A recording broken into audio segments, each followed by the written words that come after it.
Frank, let's move last into your segment here that we do each and every Friday. One of the most popular and anticipated segments of the week from our team tackle out there in our community. It's Frank's Charts. And Frank, what you got heading into the weekend, man? Some good setups, I'm sure. Yeah, there are some really good setups. I gotta pick and choose. I'm going through my list, make sure there's some that I definitely want to look at. So I'm gonna start with Team today, TEAM.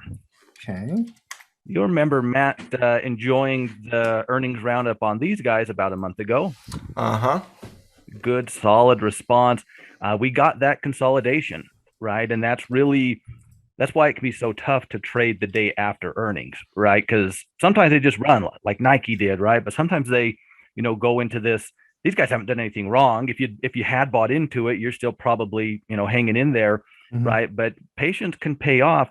Very clean little breakout. We might have to debate the merits of that wick on the day of earnings, right? If that could be a concern, but I really like the productive nature that we've seen here. Really like these guys for just basically almost a textbook post earnings breakout candidate to me. This is the kind of thing that when we are analyzing those earnings reports in real time and we talk about a gap like this, because I remember Matt breaking this one down quite frankly. Me too. And he was like, listen, this price response, there's nothing you can do with this, right? And so it essentially comes down to mapping that thing out in your head as to what I need to see next over time to get me to a tradable entry point. That wick, I'm sure, would be discounted. I'd have to look at the intraday, but I'm sure it would be discounted. And now you've had that 3 or 4 weeks to catch up to where now you're looking at this intraday breakout strength on a Friday. I like it, Frank. I think there's, definitely directional opportunity here. Oh, Maddie, what are your thoughts here? I'm with you. I mean, post earnings, nice response to earnings, completely out of the radar because it's so far up you just can't project, right? It's very difficult. You don't know where to place the stop loss. You don't know where to target. It's just a very difficult position to be in from a short-term trader perspective. And so like what I always say on these types of earnings gaps, it's kind of like an earnings report or an economic report. We don't really look to trade the actual economic report any longer. We always look to trade the secondary response to the economic report because of how algorithms have driven the volatility. Well, earnings reports are very similar. A lot of times, not all the time, but a lot of times following a good response to earnings, while the investors are popping champagne and hanging out and partying, we're just patiently waiting for that next pattern to develop. And so it's very difficult to just chase the price here. And so you wait. And what do you wait for? You wait for that secondary pattern. And what could that secondary pattern be? Well, it's typically a high base. It's typically a bull flag of some degree. It sometimes is a bullish retracement, but technically we try to go back to some of those traditional technical patterns like high bases or flags or retracements. And so right now, what you probably got this as on team is a high base with the 9 EMA catching up, and you're looking at this as a breakout. Do you call this confirmation? That's where it gets a little tricky here. You got a little chop on the breakout channel, but I would definitely say this is breakout worthy, and it's definitely the pattern that you have been waiting for if team is on your radar. I think, and like I like to ask, if not now, then when? Maybe Monday. What would you? Well, yeah, I know, but I'm not talking. Whether it's today or Monday, that's up to the trader. I'm saying from a pattern perspective, not from a triggering perspective. It's done everything you would want to see. Pattern perspective, what else would you like to see? Because it's not going to give you anything better than it's giving you today. Right. And that's really the thing, how you get into it. That's debatable. Like Maddie said, I mean, that's very trader specific. Some people would probably already be into it. Right. Some people are saying I close above that and then, then we'll talk about it. Some people want to take out that wick, right? Just because it doesn't concern maybe us doesn't mean it doesn't concern somebody else. So that will be trader specific. But the pattern, you're absolutely spot on, Maddie. I would agree. Well, and that's kind of my point. I kind of like the 340 trigger here. I could definitely see traders saying, no, I want to see 345 confirm. And I could definitely see even more conservative traders say, well, I know Matt doesn't care about that wick, but I sure care about that wick. And I want to get it in above 350 because then if I get in above 350, I got nothing but clear air up here. And so the actual triggering of a trade is up to the individual trader to apply their specific methodology. But in terms of the pattern and the zone you're in, I don't think you could ask for more than what team has given you from a pattern perspective. Yeah, it was really nice development. If you like that pattern, if you like team, I think you'd be pretty greedy to ask for better development over the last few weeks. Yep. I do agree with that one. Let's Well, go. and very quickly, just let me Yeah, add really sure. quickly, frankly. Yeah, you're talking about a space where you don't like this is one of the betters. If you're looking at anything in this space, and this space has the CRMs of the world, the Shopify's of the world. There's been a lot of chop, a lot of mixed data. This is one of the cleaner charts that you have in the space. A couple other breakouts to compete with, but I do like this one above the other ones. So yeah, and they are, Ellen brought up their bid-ask spread is a little tough. They can be a little tough to trade option wise. Yeah, which is I what's like nice, equity for here, us. though. Yeah, especially for us in the States where we have the $0 commissions, right? It makes Yeah. it pretty easy to just go that route if we don't like what we're seeing on the option side. Oh man, how over the last couple of years, it's been an amazing evolution about how all of us very, very, very hardcore option traders, all of us have started embracing equity more. Yeah. Oh, it's been what, a couple of years now, and I Yeah. still I wake up, I'm like $0 stock commissions. Let's rock, right? It's opened up, a whole new world for us for sure. I'm always feeling bad when I talk to Greg or something. I some of feel our bad. Canadian I don't feel bad for the members. Canadian. He can move down here. He could, he should, he could come be our neighbor, but it's like, we can take these tiny trades if we want to, right? It's really, really nice. Yeah, all right, let's take a little. we constantly have to remind him whenever I we're know. kind of breaking down the reports, and he's like, "Hey, that's too high for the stock report." And like, hey, we're Americans. We do things better. we can get all. We're Americans, Greg. We Greg. do whatever we want whenever we want to do it, Greg. That's how we get down. I feel Greg's pain. I feel his pain. So I mean, I do too. I mean, I'm going to feel his pain later today. he's going to give you so much. He's probably going to give you some. All right. What do we got next? Let's take a look at Still Dynamics, if you don't mind. Little Still Dynamic action. I like it. If I can type in the symbol there. It'll come eventually. So basically, pull back, some version of a Cody special, right? Where we had a pretty clean break on a big run in Still, right? We've had that very nice retracement. Yeah, maybe it wasn't as mellow as you'd like it, but let's be honest. Are they ever? Rarely they are, at least as mellow as I'd like them to be. Pure bullish retracements are very rarely very, very consistent. Yeah. I mean, you want the flags one, flags right? Flags can, high bases, can. but well, can I just add to that real quick? 100%, because you're seeing this a lot. Think about the time here, right? In a flag, you're talking 2-3 days, right? Yep. You see very consistent intraday perspective there. In a retracement, you're talking minimum of 3 days, but could very easily go into 6, 7, 8, 9, 10 days. For sure. Right. And so it just depends on the percentage and the percentage decline in the support level you're talking about. In that amount of time, how many different economic reports do we get to the market? How many different hot takes do we get in the market? How many different political events do we have? You just have more time in the market to have that random, nonsensical volatility, right? And so pure retracements won't be as consistent technically a lot of times because it's just going to be 1 to 2 of those days that are part of the craziness that we just know as the market. Yep. Right. So I just wanted to make that point. No, that's absolutely true. And it's a good one because you are seeing these type of retracements in a lot of areas in the market. I saw a lot of things that, I'm notorious. I like shallow retracements, right? I'm not a, deeper. You're a flag. You're a flag. You're a flag. I'm more of a flag. You're a base and a flag guy. Yeah, I really am. And so, but what I like about Still Dynamics, and you are seeing this broadly, so I appreciate you bringing that up because it's whatever you think about Still Dynamics, you're probably going to run into things that you do like that have a similar pullback nature over the last week or so. What I like about these guys, of course, they've come right back to that old resistance. That makes sense. The 20-day moving average is there as a potential support catalyst. We had that little hammer doji type of candle yesterday. We've got that higher high, higher low on the intraday here today. breaking out of today's high on Monday, which would probably be the minimum from an entry perspective for me, at least, would get me back above that 9 EMA. So I feel like I've got a lot of different, things propping me up in the form of old resistance, the 20-day moving average, some quality movement on the intraday. Yeah, somewhere in that general ballpark. So, I don't know if this would quite be a Cody special, but it's Cody special enough to, in my opinion.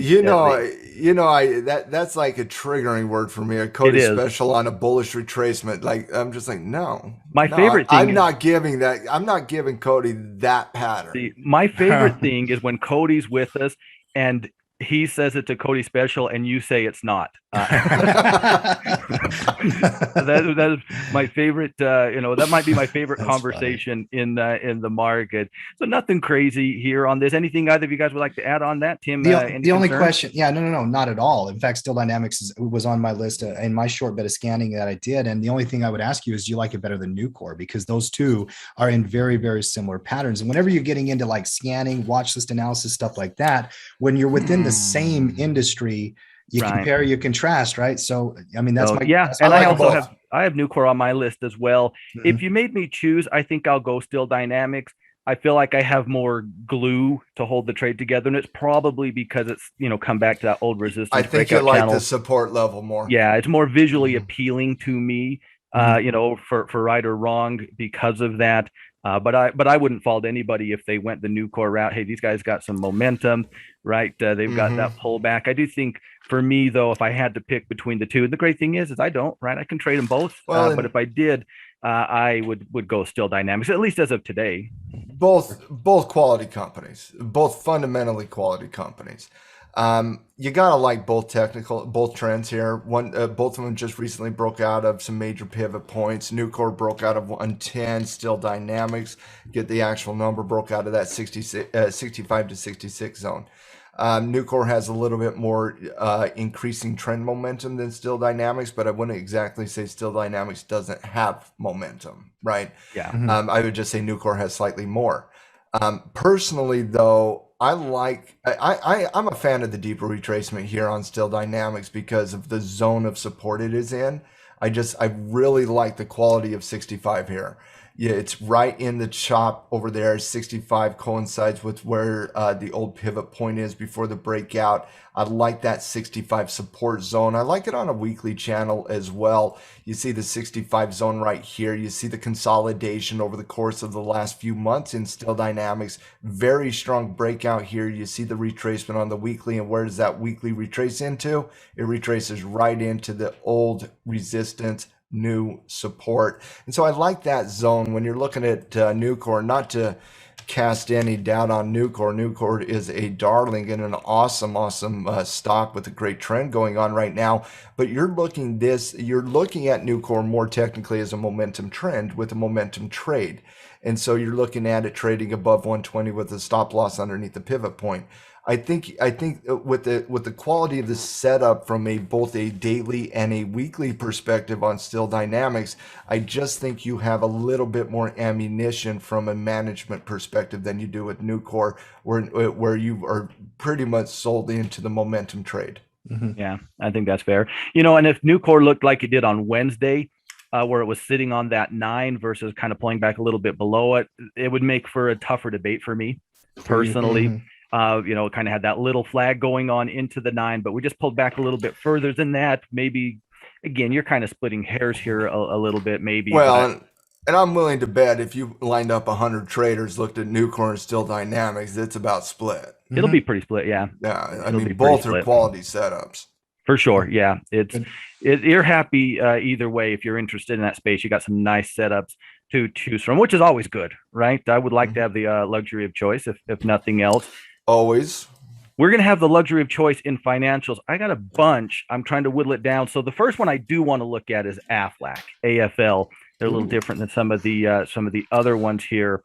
What I like about AFLAC is you can see here, we have potentially a cup and handle brewing on AFLAC here, right? Where we have this, we go into resistance, we work back up, technically took it out just a little bit, have pulled back. I like this because it feels like a scenario where you can maybe do a little bit of a scaling in technique, right? Where you come Oh, in front running action. a little front running, and it's going to be pretty close with today's price action, but depending on exactly where you're getting in, your stop loss is, it'd be about 1-to-1, give or take, just two resistance, and then adding to the position on the breakout itself. I do like that. That's about the only time I do scale in personally, is on cup and handle type of breakouts. That's about the only time I'm really interested in the whole scaling in technique personally. I'm much more of a scale out guy, but I do like the potential. And maybe we don't want to, maybe there's better. And if we're thinking purely the retracement, there probably are better, because we've got to deal with that double top potentially, right? I think it's going to turn to a cup and handle, but that doesn't mean I'm right. So I am going to have to work with that. So if that is a concern, I'm probably looking elsewhere in the financial space. But if I'm looking at things from, hey, let's take a step into it with maybe an add on a strong breakout, I think AFLAC really stands out to me from that perspective. I like a lot about this setup, Frankie, and I do like the front running action philosophy when you're talking about a flag based pattern coming into the rising 9 with a potential pivot. Obviously, you cannot target above 57.5. I mean, you just can't. You got to be comfortable with that being a big challenge. You have to be comfortable with that being T1. Yep, like I'd that agree. has to be T1. I would It's 100% in the agree. zone. It's pivoted here. We're talking major resistance there at 57.5. And so I do think you could map something out 1-to-1 with the stop loss underneath the pivot point at 55.5. But again, that you have to be comfortable with that. If you are comfortable with that, then front running is perfectly fine. If you're not, I still think you're looking at AFLAC on a weekly channel and saying, well, then just break out at 57.5 then, because that breakout looks really, really good once it does do it. Exactly. So even if it's yuck, I don't want to go ahead. Oh, just let me ask you a question real quick. Is that one of the reasons why you love these types of cup and handle type fills, is because of the quality of the potential of the breakout? Exactly. And you're just trying to maximize your potential with the retracement. Exactly. And you don't get it a lot, right? Because you always, like you said, you have to have multiple time frames aligned, and you have to have a retracement in it. Yeah, and you've got to be able to you got to be comfortable if the top ends up being the top, right? Because we might not break out. And so you got to get a clean enough retracement that doesn't fire back so quickly that you can get in, right? So I like them because they give me the opportunity to scale in, but I don't feel like I have to. So, okay, I'm not going to scale in. So what? I still have a quality breakout candidate. Yeah. I can go play the Morgan Stanley pullback if I want to catch some early action in financials, or one of another, dozen or 2 dozen companies in that space that have very, similar, pullbacks of some nature going on. So I like the flexibility that it presents. I don't have to trade the retracement. I can, and I do look to do so if I'm comfortable with that one, with that, 1-to-1 ratio to resistance. But I don't feel like I'm missing out. I miss out on $1.50 of price appreciation on AFLAC to get confirmation on the breakout. I'm cool with that too. That's perfectly acceptable. Awesome. What else you got for us? So let's stick in the financial space, and I'm going to give you a choice, Maddie. You're going to get to choose between Morgan Stanley, MS, and Bank of New York Mellon, BK. The BK action. So I get BK or Morgan Stanley. BK or Morgan Stanley. Oh man. Swing trade. Swing trade. A very similar conversation than the one we just which one on the Still Dynamics? Yeah, I could see that. A very similar conversation, given the fact that one has a little bit of trend and momentum within trend. That would be Morgan Stanley. Bank of New York Mellon Corporation. It has the same recent momentum. It has a very similar recent retracement. The difference is, look at 52.5. I mean, it is a rock solid support level right there at 52.5. Whereas on Morgan Stanley, we're looking at vertical support levels. And typically, whenever I have a choice between a vertical support level or a horizontal support level that coincides with vertical, I'll choose the one that has horizontal. And it's just because, again, I feel those are stronger support levels. I feel they are multiple time frame type support levels. For example, here on Bank of New York Mellon Corp, that is a multiple time time frame type resistance and support level at 52.5. Mm-hmm. You have the old pivot point over there. You can look at it on a weekly chart again. You see the multiple time frame here. You see the breakout. You see the consolidation. You got to like that. You got to like that type of support level. What you don't like is the chop over here to the left to a certain extent.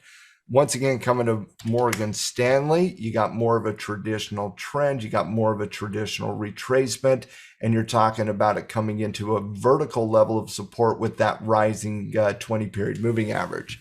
And so I do like the trend on Morgan Stanley a little bit better than I like the one on Bank of New York. I like the clear error above 104 a lot better on Morgan Stanley than I do on Bank of New York. But that support level of Bank of New York is very, very, very strong. I will couple that with one last thing that will have me say Morgan Stanley, $100 pivot point. That's a good tiebreaker. That's my tiebreaker because they're both pretty solid for me. That's it's a tough debate, and I had it a lot this morning, and regardless of maybe you don't like BK, maybe you don't like Morgan Stanley, there are a lot of very interesting retracement candidates in finance. Definitely we're spending a little bit of time this weekend, maybe scanning through some of your favorite stocks. Like Matt said, Goldman Sachs could be in the mix. A lot of the regional banks I thought were really interesting. There's a lot of companies and a lot of different kind of financial companies, right? We've seen insurance, big banks, little banks, investment managers. So it technically, for whatever that's worth, which I think is worth a fair amount, we've got some pretty interesting setups in finance going into next week. That was probably the biggest takeaway from my scanning this morning, other than, most things, a lot of things didn't get blown up. I want to make sure I look at this one before you have to wrap up, Tim, but I want to throw it to you and Mark really quick. Would you agree with Matt on MS versus BK? Hold on. We just lost our driver here. Oh, the driver's gone. All right. He left. Bring the screen up. Yeah. He just spiked the football. I actually, for me personally, I would have chose Morgan Stanley. I like the nature of the pivot, the way that the price action, part of where my eyes go, as I'm looking back over time is how smooth are the breakouts? How smooth are the pivot relationships? Things like that. I look at BK and it's pretty decent as well. It's caught some good ones. I would not fault anybody for liking this.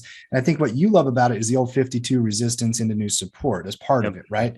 What I like about Morgan Stanley is the momentum increasing in the pivot relationships. So I think you're splitting hairs on that. There's a couple of different subtleties, but I personally would choose Morgan Stanley over the two in a tiebreaker. So fair enough. Mark, would you agree? I know you're a Morgan Stanley guy. Well, I was Morgan Stanley guy when it was at $50, and then it took off to the moon. Well, doesn't that make you more? Listen, I was a Crocs guy at 30. Now I'm a super Crocs guy. I was an Apple guy. Dude, I was an Apple guy at $20. Now look at it right now. Can't I always screamed use that everyone, as a play reason. Morgan Stanley. No All one right, so you're saying it's BK then? No, what you're saying. My answer is sell naked puts on Bank of America, but that's not the choice we're given here. I think you're splitting hairs here. They're both very, very pretty technical short-term swing trading setups. Yeah. And it's sector wide for sure. All right, Tim, I'm glad I got you for this one. PLTK. PLTK. Okay. I actually have this on my scan list, Frankie. I like this a lot. There's many things I like about it, but lay out what grabbed your attention first. Well, a couple things that really jumped out to me. We had we struggled, right? We had our IPO. We went through that phase, that awkward, phase in life. This recent earnings report, we really had a great fire up, kind of in some ways like the Foot Locker, right? Where we broke back above those moving averages. We've spent that time consolidating. I like that we've been able to use that 50 as a support zone now for a couple of weeks. At this point in time, assuming we are able to break this resistance in the days ahead of us, then we can confidently say we've got a higher pivot low, right? In the form of, I guess the doji from Monday or Tuesday of this week. So we've got the increasing, pivot relationship going on that's so important and so important to you. We've got a fair amount. It's also breaking about would kind of coincide with like the 20 weekly, if I'm not mistaken, Mark. The breakout itself would coincide with that. we don't really have a lot of things that scare me, at least until we approach that 28 as a first resistance test. This is a reversal, right? So, you win that fight, then you have to deal with, the, IPO swing low, right? That was also a resistance level around 28, 90 or in 28, $29. So there's a lot of fights along the way. But from a reversal point of view, which is, obviously what this is, I really like the way that we've started to develop. I like how we've responded to earnings and post earnings to get a little bit of a consolidation. I think our risk to reward makes sense, even if we're just trying to, get the lower hanging fruit at the $28 target. I'm with you. This is the kind of price action I like seeing in a reversal. And by the way, IPO here, we've now had 3 earnings seasons, so we've got data from the company after post IPO. It was under pressure for a long time. Price came all the way back down. So we are still below the IPO price. But after that third earnings report, we finally got a positive response on earnings, right? It brought us up into a range. We're now above short-term moving averages. Breakout characteristics after 2 weeks of consolidation. These are the type of reversals I like to take personally. It then comes down to management. Are you looking at swing trade, position trade? What to the left do you worry about? And how does that help you map out where your targeting would be and how you're going to play it? But Frank, this one was on my list. I love that you brought it to us as well. I see that our driver is back, by the way. Welcome back, Matt. And Mark, what do you think of PLTK though first, and then we'll get Matt's take. I mean, obviously, on the daily chart, it's beautiful. It violates a few rules of mine about a falling 9 monthly, a falling 50 weekly. So it violates a few rules for mine from a directional position standpoint. I was checking out the option chain on volatility, because oftentimes when I get an upward signal here, I'll sell a nickel put down near a support. Don't quite get the volatility. This one's probably 5-6 weeks away for me on developing a setup. Daily chart's beautiful though. For you, patience. And welcome back, Matt. We're talking PLTK now. Maybe even our last one, or maybe one more, Frank. That's a good reversal, Frankie. I like it on PLTK. Right. Yeah, I appreciate that. And then we'll just do a fast one, because I know we've talked about it before. I know Mark talked about it. You've talked about it, Matt, Tim, both. And that's Unity. Unity software first 200-day moving average bounce, and we get it clean, Frankie. What do you think here? I think this is a pretty good situation. If you wanted to play these guys, maybe you felt like you missed out on the original break of the 200. We got cooking, bars got big, volume started to decline. We pull back, we're testing the 200. It's also the old resistance as new support, got some upward movement here today. If you have been interested in the reversal or potential reversal on these guys, because you can make a case that it just broke out of a big old head and shoulders, a couple of weeks ago when it broke above the 200 for the first time, you got to like this pullback. I believe I'm very interested in where we're at. Looks like Bitcoin a few days ago.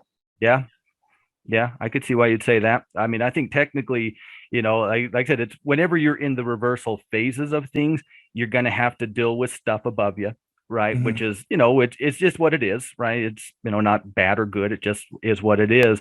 But I think with the price action that we've seen, where we're at, risk to reward should not be a problem on something like this. So it'll definitely be in my watch list going into next week. Yeah.